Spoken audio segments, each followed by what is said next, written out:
vida eterna. No es a través de una religión, no es a través de una filosofía humana. ¿Qué tal, amigo? Buenas tardes. Es a través de Cristo. Me llamo Alejandro. Jesús. No te saques de onda. Tenemos un espacio en redes sociales donde compartimos la palabra de Dios también nosotros.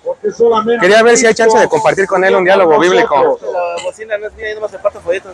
Porque también Cristo padeció ¿Pero es de la iglesia eso? una sola vez por el pecado, el justo por los injustos, para llevarnos a Dios. Aleluya, gloria a Dios.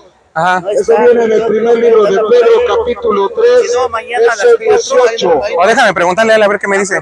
Necesito arrepentirme de pecado. Se llama Ahí está otro pastor, a las 4 de la tarde el llega otro allá, arrepentimiento de pecados. de aquel lado de la fuente, y llega a las 4. Y él Porque dice la palabra de Dios que sin derramamiento de sangre no hay remisión de pecados. Ya, ajá. Entonces sea como un poquito Muy más necesario. Pregúntale. El Señor A ver, déjame dijo, preguntarle. predicando la palabra, muy importante el arrepentimiento. Buenas noches, amigo. Bendiciones. Dios te ¿Cómo bendiga. estás? Dios le bendiga. Bien. Una Gloria a pregunta Dios. solamente. Miren, nosotros no se saquen de onda, ¿eh? Tenemos un espacio donde las personas estudian también la palabra de Dios. Ahorita que lo vimos que estaba usted compartiendo, yo quería preguntarle si hay la posibilidad ahorita de compartir un diálogo breve, bíblico, para mostrar cuál es la iglesia verdadera. No, mira, ahorita yo estoy centrado, o sea, Ajá. ahorita yo tengo la unción del Espíritu Santo Ajá. para predicar la palabra. Precisamente Entonces, porque tiene la unción. No puedo Ajá. suspender la predicación. O sea, Ajá. más que nada, mira, yo Sí. creo que tú puedes hablar a través de las redes sociales. Ajá. Si te interesa exponer tu verdad, sí, es tu verdad.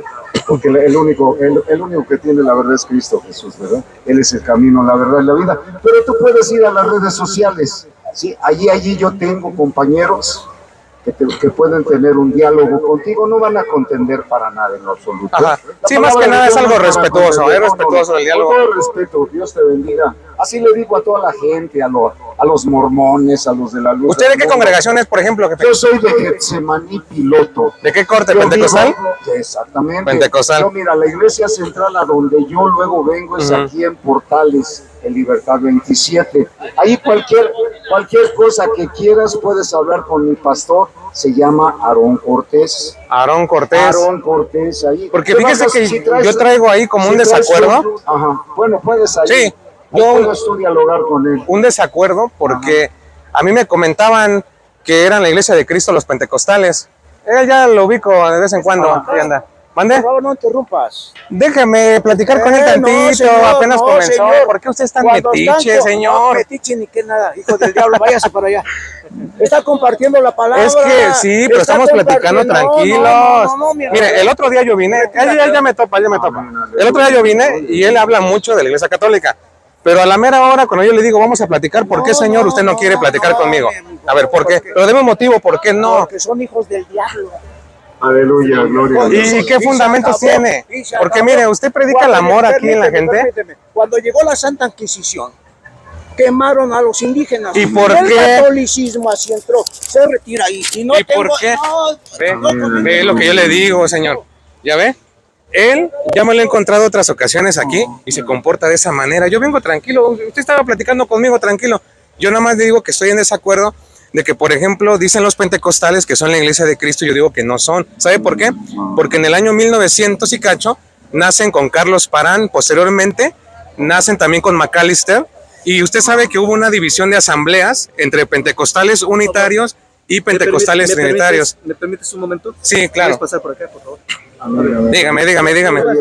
Ok. A ver, ¿cuál es el tema? El tema, ¿usted cómo se llama? Pedro. Pero ¿sabe cuál es el problema aquí ahorita que yo veo? Yo, Alejandro, mucho gusto. ¿Cómo te llamas? Carlos. Alejandro. Alejandro. ¿Usted cómo me dijo? Gusto saludarles, Pedro. Pedro. A ver, ¿cuál es el tema? Sí, pero ¿sabe qué? Hay un problemita aquí. Nosotros estamos ahorita transmitiendo, pero él está gritando con la bocina. El audio como que va a interferir un poco. ¿Quiere? Nos vamos a la fuente. Nada más. Salen aquí. Sí, pero A ver, mira, yo le comentaba a él que nosotros trabajamos así compartiendo el evangelio. También usted sabe que algunos trabajamos aquí en la calle, otros trabajamos por redes sociales, otros en las casas, depende. Y aquí el punto es que yo no estoy de acuerdo que los protestantes están compartiendo a la gente que no sabe de Biblia un evangelio falso. Y yo se lo digo con todo el respeto, pero los protestantes no tienen la verdad y no están en la iglesia correcta. Entonces yo considero que es un punto importante que la gente sepa cuál es la verdad. Primera de Timoteo capítulo 2, versículo 4, él quiere que todos los hombres se salven y lleguen al conocimiento de la verdad. ¿Está de acuerdo conmigo? Pero hay evangelio que es falso y hay evangelio que es verdadero. Entonces el tema aquí a tocar es cuál es la verdadera iglesia que tiene ese evangelio correcto que ha dejado Jesucristo. Okay. Bueno, quisiera yo que me informaras, porque creo que conoces bastante, Claro. según me lo acabas de expresar, que me comentaras y que me precisaras de las religiones que en su momento estaban en el tiempo en que Jesús anduvo aquí en la tierra, los 3 años de su ministerio. Había fariseos, se encontraban los saduceos, los herodianos, celotes, esenios, etc. ¿A cuál de ellos vino a señalar Jesús como la iglesia? Ok, mira, esos que tú mencionas, celotes, fariseos, escribas, tenían la sinagoga. En el caso, por ejemplo, de los maestros de la ley y los fariseos, se reunían en la sinagoga. Como tal, no era una iglesia. Jesucristo precisamente vino a fundar su iglesia, el nuevo pueblo de Cristo, ¿estás de acuerdo? Y por eso lo mataron, porque para ellos, él estaba violando la ley, él estaba cancelando las normas de la cátedra de Moisés, entonces no era lo mismo. Los judíos hasta el día de hoy se conocen como una de las religiones más grandes de todos los tiempos, junto con los musulmanes, por ejemplo, pero no podemos llamar que eran una iglesia como tal. Ellos eran una religión, son una religión. En cambio, la iglesia de Cristo sí es la congregación, la que él fundó en Mateo capítulo 16, versículo 18. Tú eres Pedro, y sobre esta piedra edificaré mi iglesia. Los poderes de la muerte jamás la podrán vencer. Yo te daré las llaves del reino de los cielos. Y por eso, en San Juan capítulo 1, versículo 42, le cambia el nombre. Él era Simón y se lo cambia por Pedro, porque él va a ser un constructor en Mateo que va a colocar una piedra y va a inaugurar o fundar su iglesia. De hecho, tú puedes revisar el diccionario de la Real Academia Española y puedes checar las distintas connotaciones que hay entre fundar, edificar, establecer, son sinónimos, no hay problema de eso. Por eso cuando él dice, y sobre esta piedra edificaré mi, no la de los judíos, mi iglesia de Cristo, el cristianismo, que es la iglesia primitiva, es Cristo el dueño de esa iglesia. Y con el respeto que usted merece, no eran los protestantes. Ellos surgen hasta 1517, pentecostales trinitarios, la reforma de Martín Lutero, pero no eran, compañero, los que tenemos hoy en día. O sea, hay que ser sinceros, no eran. Bien, creo que conoces de alguna manera la historia de la Iglesia Católica. Platícame acerca de la patrística. ¿Qué quieres saber de la patrística? Lo que conozcas acerca de lo relacionado con la Iglesia. Ok, mira, pues lo que te puedo decir en resumen es que después de la primera era de los apóstoles, de los 12, surgen los padres apostólicos, así se le conoce, que son algunos personajes que existieron y otros son documentos. Por ejemplo, Pastor Dermas, la Didache, que es un documento importante que muchos evangélicos aceptan, la Didache, entre otros. Uno de los padres apostólicos, padres de la iglesia también, es el gran San Ignacio de Antioquía, que escribe 7 epístolas por allá del año 107. En la de los Esmirnos él dice, donde está el obispo y el sacerdote, allí está la iglesia católica. Y no solamente como un adjetivo, amigo, era la iglesia que Cristo había fundado. Entonces todos los padres, tanto apostólicos como los padres de la iglesia, ¿por qué hago una diferencia? Porque los padres apostólicos son la segunda generación inmediata después de los apóstoles, de los 12. Y los padres de la iglesia son los discípulos de los apóstoles, que llegan hasta el siglo VIII, y quien cierra la etapa me parece que es San Isidoro de Sevilla, si la memoria no me falla, son ellos dos los que cierran la etapa en el siglo VIII. Después del siglo VIII en adelante se les llaman teólogos, estudiosos, biblistas, pero ya no son como tal con el título padres de la iglesia. Sin embargo, todos ellos tenían doctrinas católicas que hoy en día seguimos profesando. Ok, bueno, te agradezco la orientación acerca de la patrística y Me parece interesante que en las epístolas el apóstol Pablo, inspirado por el Espíritu Santo, habla acerca de dos pueblos. Específicamente en la epístola a los Gálatas, dice que de los dos pueblos hizo uno. ¿Recuerdas esa parte? Sí. ¿Y de cuáles pueblos estaba hablando? En este caso serían de los judíos y de los gentiles, entre ellos también en los paganos, obviamente. Hizo un solo pueblo. Sí. ¿Sí? Ok. Ahora, ese pueblo es físico, es regional. ¿Cómo es ese pueblo? Sí, es una iglesia que se puede ver, no es invisible como algunos dicen, sí se puede ver. Ok. Tú dices que sí se puede ver. Dice la palabra de Dios. Yo traigo ahí mi escritura, ¿la sacamos? ¿Sí? Dice la palabra de Dios que lo que Dios envió, en un principio lo envió a los judíos y la salvación viene de los judíos. Juicio para el mundo, amado oyente. Y Jesucristo vino a los suyos y los suyos no lo recibieron. Mas a los que le recibieron, a los que creen en su nombre, les dio potestad de ser hechos hijos de Dios. ¿Eso en qué capítulo aparece, amigo? Evangelio según San Juan capítulo 1, versículo 12, si gustas leerlo. Si quieres continuar con la explicación mientras en lo que yo lo busco. Bien. Ahora, ahí no está señalando otra cosa, Ajá. sino que la voluntad de Dios es la única que determina si es o no es hijo de Dios. No es por voluntad de los hombres, Ajá. no es por voluntad de varón, dice, ni de sangre, sino de Dios. Capítulo 1, versículo 12. ¿Qué dice? Aquí está, sí.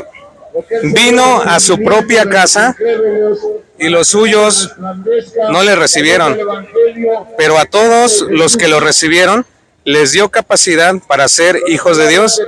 Al creer en su nombre han nacido, no de sangre alguna, ni por ley de la carne, ni por voluntad de hombre, sino que han nacido de Dios. Es versículo 12. Ahora, menciona este versículo porque es una parte esencial de la doctrina que personalmente Jesús la pronunció, refiriéndonos también a Evangelio según San Juan capítulo 14 versículo 6, que también lo sabes. Dice Jesús: yo soy el camino, la verdad y la vida, y nadie viene al Padre si no es por mí. Ahora, por un lado, nos dice que el que es hijo de Dios no lo determina el ser humano, sino lo determina Dios. Y por el otro lado también nos dice que para llegar a Dios solamente es a través de Jesucristo. ¿Sí? Ahora, ¿esto qué tiene que ver? Que a pesar de que en su tiempo había expertos religiosos, y no solamente religiosos, también había muy buenos filósofos en su tiempo, él no vino a designar a ninguno de ellos. ¿Sí? Pero aquí hay un inconveniente que yo veo.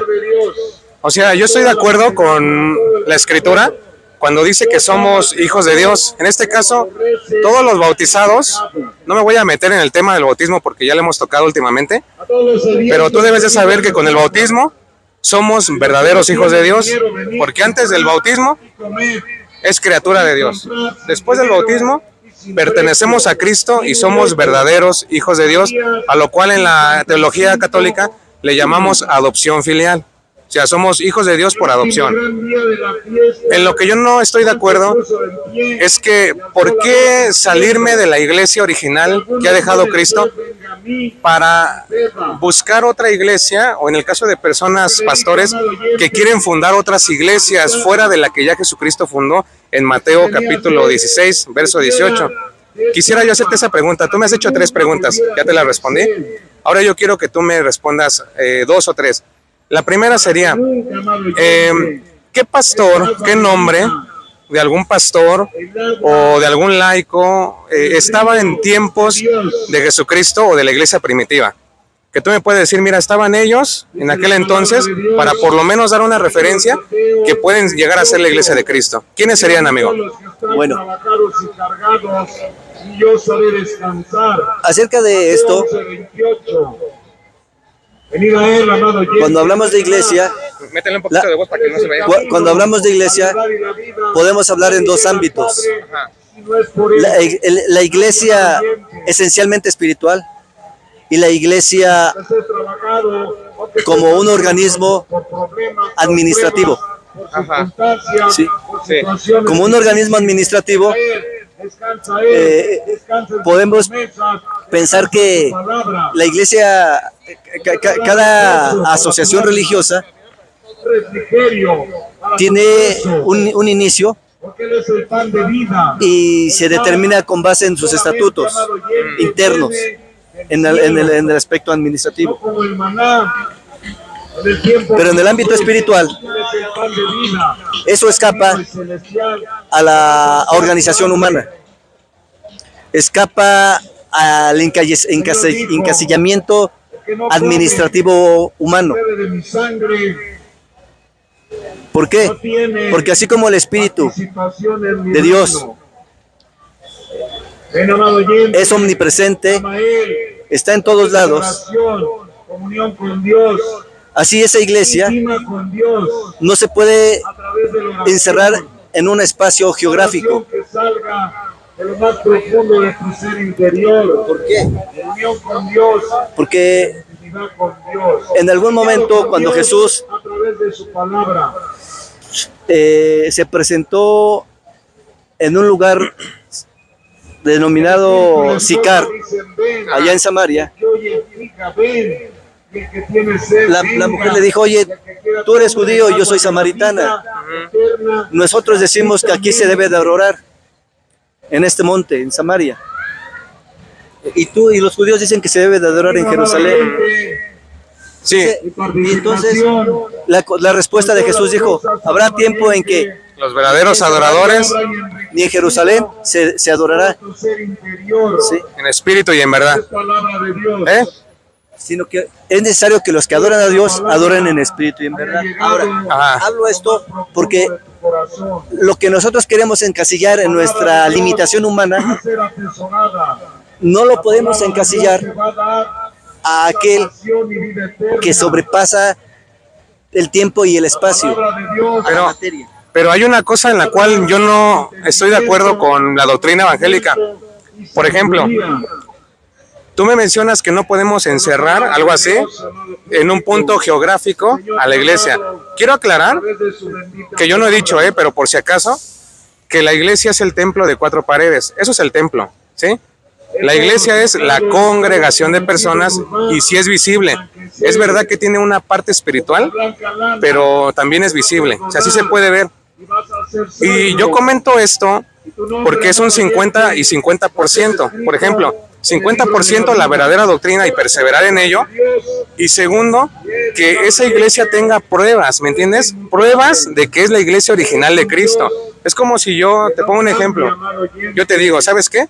Yo fui nieto de Vicente Fernández, por poner un ejemplo, y tú me dices, a ver cómo está eso de que eres nieto de Vicente Fernández. Yo tengo que mostrar pruebas, mínimo, tú tienes que ir a mi casa y yo te puedo decir, mira, este sombrero perteneció a Vicente Fernández, ¿ves? Es mi abuelo, aquí están las fotografías, que este es mi abuelo Vicente Fernández, y tengo que mostrar mínimo algunas pruebas para que alguien me crea. Eso es en cualquier lado, es como un juicio. Un juicio, tú tienes que mostrar pruebas para ver si esa persona es culpable o es inocente.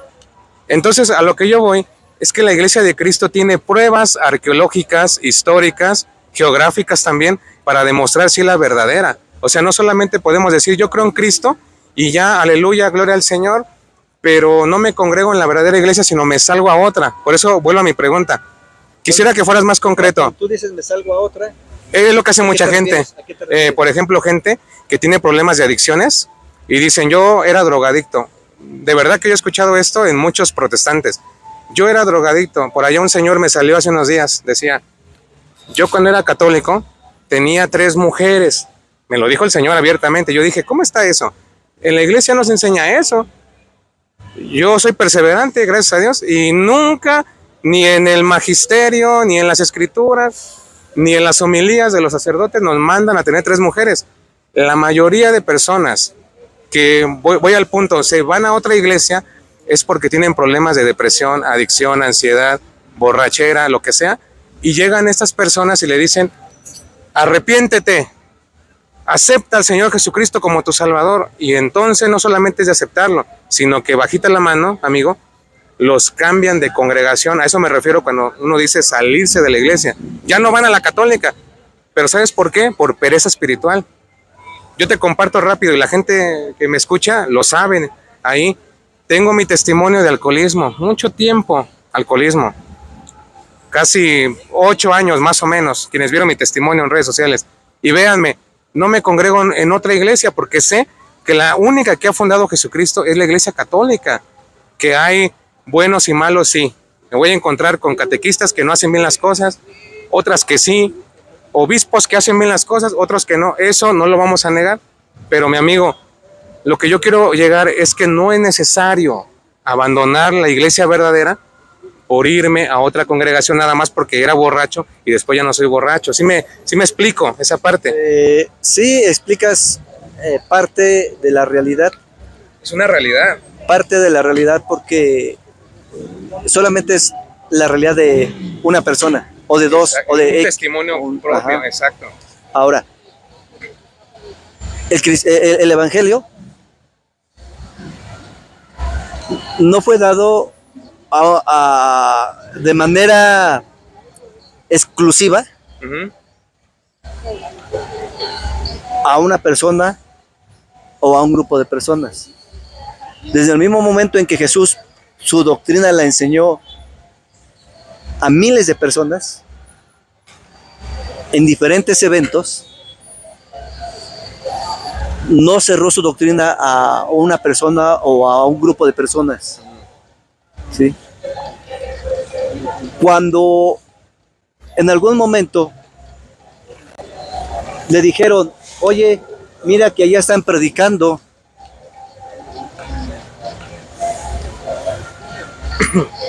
¿por qué? ¿Recuerdas el capítulo? Repréndelos. No lo recuerdo. Creo que solamente para que ellos puedan apuntar. Creo que es Marcos, déjame checar tantito. Sigue explicando. Sí, bueno, el tema es que dijo, el que no es contra mí es conmigo. Déjalos que sigan predicando. Sí. Ahora, Ajá.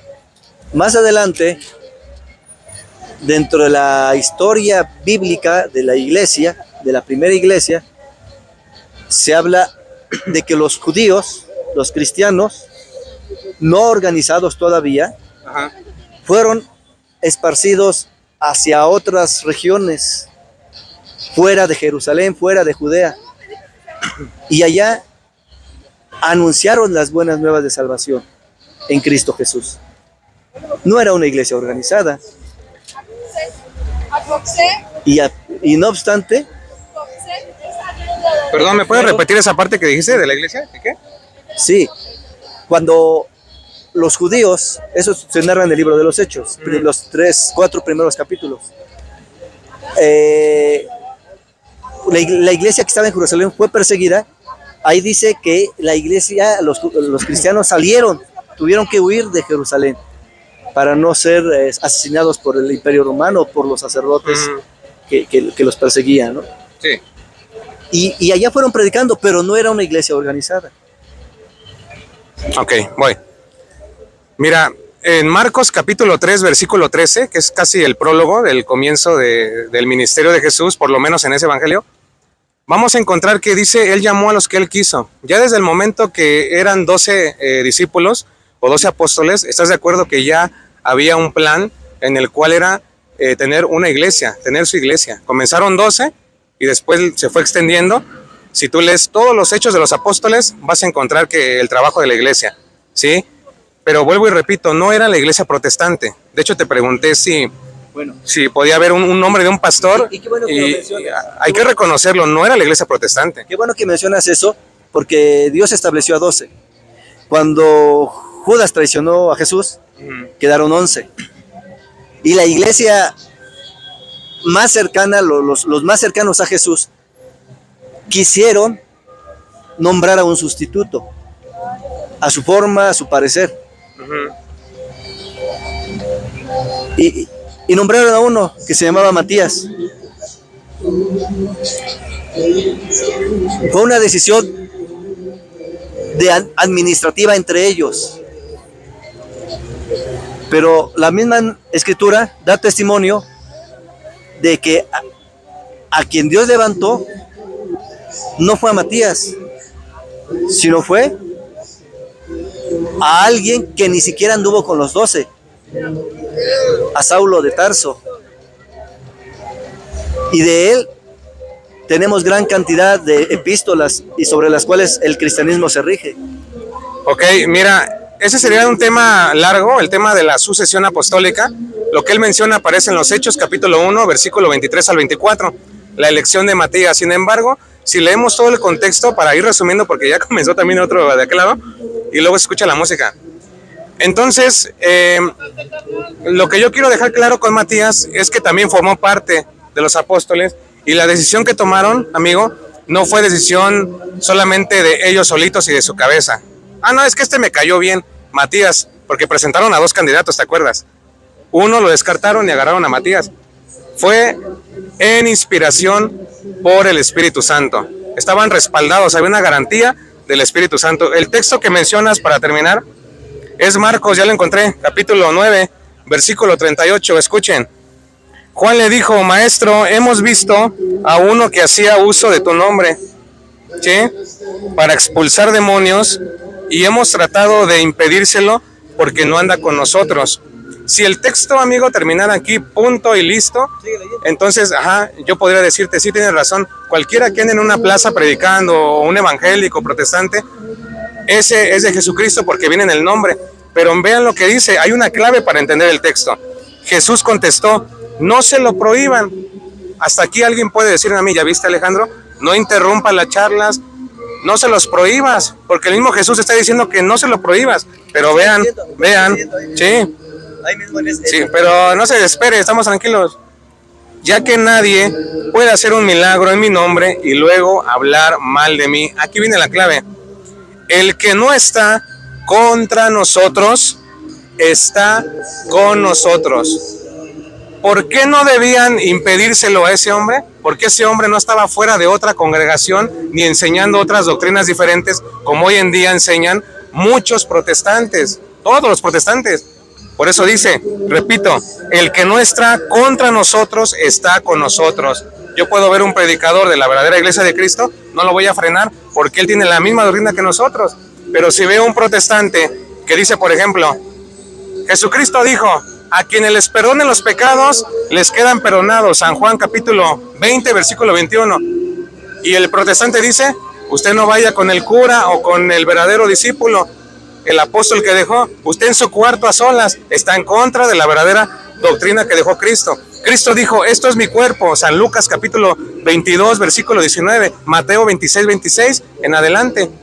Entonces, ellos dicen, es un símbolo nada más. Aunque no puedan comprobarlo, amigo. Están en contra de la verdadera iglesia de Cristo y la doctrina que Él dejó. Por eso el Señor dice, déjenlo. Continúa, el que no está contra nosotros, está con nosotros. Sí, sí me captas. ¿Me captas? ¿Continúo leyendo? Y cualquiera que les dé de beber un vaso de agua, porque son de Cristo, yo les aseguro que no quedará sin recompensa. Pero date cuenta que está ahí la clave del Señor. Si Él está con nosotros no hay ningún problema, pero si está en contra sí es un gran problema. Y por eso hay falsos maestros, amigo. En ese momento, los discípulos pudieron haber argumentado, pues somos 12, y al parecer así lo mencionaron. Oye, Él no está con nosotros, Él no nos sigue, y en tu nombre está haciendo esas obras. ¿No? O sea, ¿acaso estamos pensando que era...? Pero ellos ya no, digamos, ya no respingaron, por así decir, ya no hicieron problema, porque, te vuelvo a repetir, ese hombre que andaba por allá no andaba suelto como hoy en día muchos protestantes, entiéndeme eso, pertenecían a la iglesia de Cristo y tenían la misma doctrina, o sea, no estaba enseñando otra cosa fuera de. Por eso Cristo da la clave. El que está con nosotros, perfecto, qué bonito. Pero el que está en contra, ahí sí hay problema. ¿Me entiendes por qué el afán de mostrar el verdadero evangelio, la verdadera doctrina? Porque hay algunos que andan fuera de la iglesia en contra del Señor Jesucristo. Pero sí quiero hacer, así como tú haces énfasis, Claro, sí. en lo que ya has hecho énfasis, yo quisiera ser preciso en que este hombre que andaba predicando allá y que andaba echando fuera demonios, no estaba con los 12, reunidos con los 12. ¿Sí? No era un discípulo que anduviera con él, con Jesús y con los 12. Pero no era un discípulo que trajera otra doctrina, ¿estás de acuerdo? No traía otra. Sí. Por eso Cristo no dijo que lo frenaran. Pero lo que tú me estás hablando desde un inicio es de un organismo, de un cuerpo organizado, de una organización. Pero es como si yo te digo ahorita, yo soy católico, él es católico, y resulta que mañana domingo, o ahorita mismo incluso, está otro católico platicando con alguien que no es católico, y se encuentra, por ejemplo, en Estados Unidos, platicando con ese evangélico, y tú y yo estamos en México, en la Alameda Central. Dime, él es católico, está en Estados Unidos platicando, yo estoy acá, soy católico. ¿Tenemos otra doctrina o es la misma? ¿Pertenecemos a otra iglesia diferente o es la misma iglesia católica extendida alrededor del mundo? ¿Cuál es? Bueno, tú ya lo estás identificando como parte de una organización. Es que la iglesia es una organización. Desde el momento que hay jerarquía, que hay presbíteros, obispos, es una institución, es una jerarquía. Y a lo que yo me estoy refiriendo es que en ese momento esa persona no estaba dentro de la organización. Pero no era rebelde, no se estaba saliendo como los protestantes lo hacen. Bueno, el que fuese o no rebelde, Cristo lo sabía, por eso le dijo, déjenlo. Pero Cristo sí lo sabía, Él es Dios y lo sabía. Por eso dice, déjenlo. El que no esté en contra, no hay ningún problema. Pero el que esté en contra, ahí sí hay pancho. Lo acabas de decir. Tú y yo no lo sabemos, pero Jesús sí lo sabía. Pero nos damos cuenta. Es que ahí está el punto. ¿Sabes por qué nos damos cuenta? Porque si hubiera estado en contra, Cristo hubiera dicho, vayan y frénenlo. Pero aquí está la clave de Cristo, dice, al que está con nosotros significa que está dentro de la congregación y está con la misma doctrina que tienen ellos. Por eso dice, déjenlo. Aunque no esté ahorita con ustedes físicamente, déjenlo, porque Él no tiene otra doctrina diferente. Eso significa, está con nosotros. Bueno, si esa fuese la situación, los discípulos no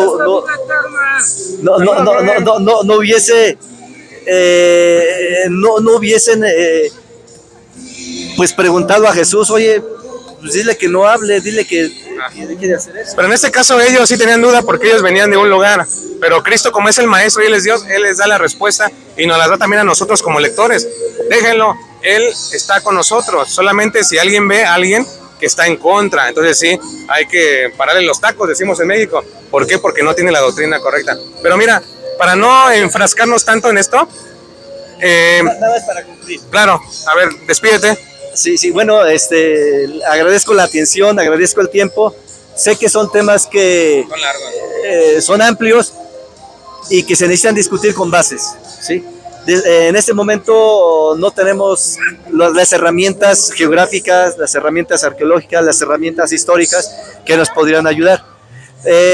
Pero sí les recomiendo a una autora, Eva Tobalina, que es una persona doctora en historia, Eva Tobalina, muy reconocida, muy renombrada.